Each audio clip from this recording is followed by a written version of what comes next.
Hello everyone, if you've been following Allie Wolf Creations, I've been working on a new octopus.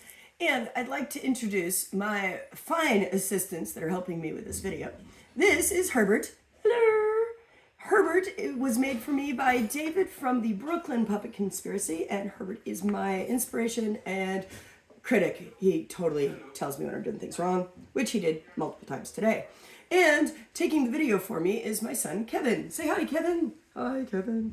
Okay, so we're going to continue on. And after the last video, I've not used to these video things, I realized I mixed up my steps. I actually do this rather frequently because I get very excited and I do my bevels, which are this part, before I do my lacing grooves, which it comes out better if you do your lacing grooves first. Oh well, life happens. So it won't end everything, but your lacing grooves do a better job if you do them before you bevel it. So we're gonna just fix that. When we're doing our lacing, we need some different materials and we need a different surface. So we're gonna end up hitting pointy objects into the thing. So we do not want stone. So we're gonna remove the stone. And now I have a tabletop. My tabletop is made out of nylon. It's gigantic piece of nylon made from a giant factory. An old student of mine, hi Soul, went dumpster diving and brought me a giant wheel of this stuff. And we cut it out so that it would fit my log. And that's my pounding table. But you can get away with just getting some form of a nylon cutting board. Okay, the nylon works well because your tool can sink into it. You will not be using these for food after. They will not be food safe as they will be punctured with lots and lots of holes.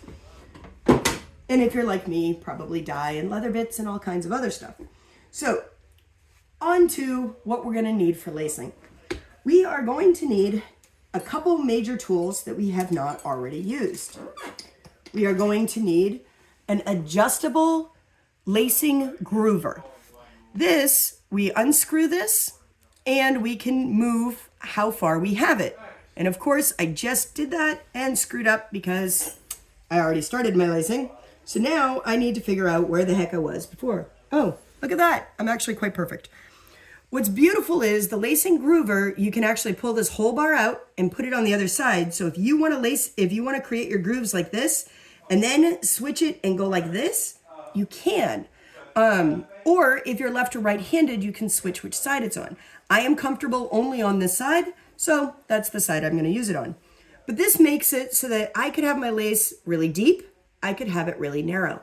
When you're doing your lacing groove, you want to keep in mind where you want your lacing to show up, what kind of lacing you're going to do, and how thick your leather is and how your pieces come together. I do not do normal leather work.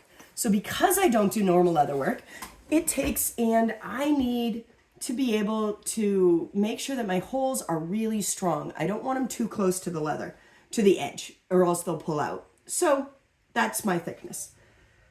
This is the goal. So this is what it should look like when we're done. Let me show you how to do that. So here's my piece. I have little marks that are going to show me the rough concept, because this is my first time with this octopus, the rough concept of where I'm going to end up. I'm going to take my tool. I'm going to start it. I want my lacing to match at the top. That's going to be very, very important to my final product. So I'm going to start so that I've got roughly an equal distance between the hole, or where the groove head is going to be, and the edge. I'm going to hold it so it's nice like that. Notice my finger placement is on the bar as well as the other bar. That keeps it nice and steady. And if you look, you're going to see a little piece of leather coming up. And again, just like with the beveling, your goal is one long continuous piece. I'm a little bit better at this than I am the beveling. And now I've got a groove. My lacing is going to fit right in there. If you need your lacing to be inset, like so that the lacing doesn't come above at all, there's lacing processes you can do that. You can actually go right over this again and make it deeper. And I think there are deeper groovers out there as well. I'm going to start again. I've switched the side of my leather. I am doing this on the top of the leather. Grooving the backside is very, very difficult and not normally necessary. But I've brought my pieces so they come back together. There's a slight little gook there, but that's okay. No one's ever going to see it because of the way I'm doing my lacing. And then that piece is done. Let me show you one more time. So I'm going to start. This is more natural speed. I'm still slow. Whoops. See what happens when you go too fast? I jumped it. So I'm going to go back and I'm going to go right to about there.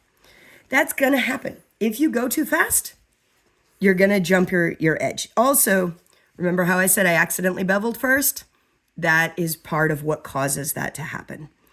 So mistakes happen in leatherwork. You're going to find by the end of the piece that unless I point out those mistakes to someone, they're not going to see them. They'll never notice them unless I show them, because there's ways to work it so that it's pretty non-visible. But there's my final piece. Now, when this whole piece is done, this is probably going to be a stamped head.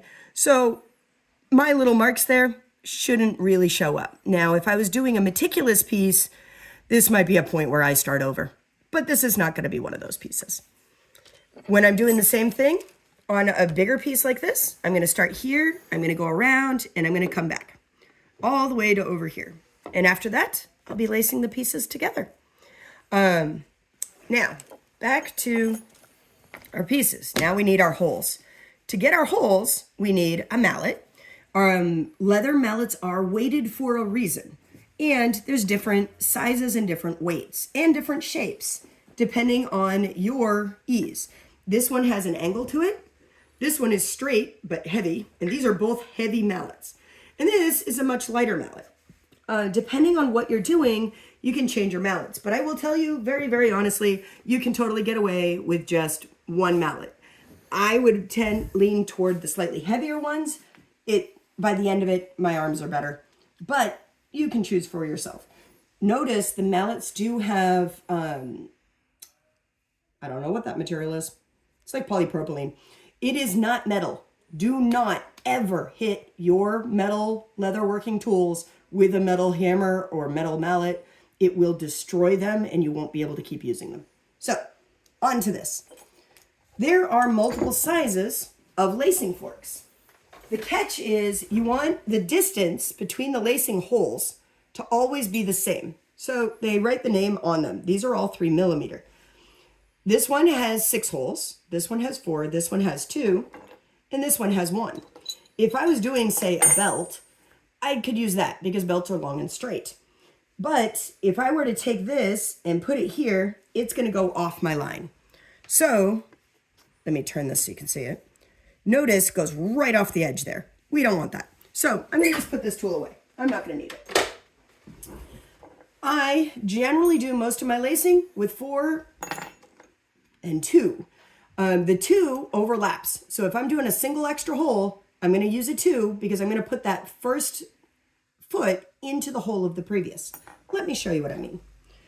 I create my own patterns. That means things don't always line up beautifully. So to make them as consistent as possible, I know that I'm going to want to start in that top corner on both sides of my pieces I lace together. So I'm going to hit there and I'll pull it out. You want to do a double tap usually. Notice the teeth. This one's not out quite far enough. A little bit more. There we go. If I can feel resistance in the table, then I am getting a good hit. Okay, I'll try to move it a little bit. If it's stuck, it's in, and they're out, so I won't have a big issue lacing. I'm at the end of my thing, and I can come all the way out to about there when I hit the end of my lace line. So, my last one, and I've got a thing. Sometimes you have to pull them off. I went a little too hard on that last hit. That's okay, you just pull it off. This is what the final is going to look like. I'm going to do it to all of the octopus, and on the next video, I'll show you how to lace. Bye-bye.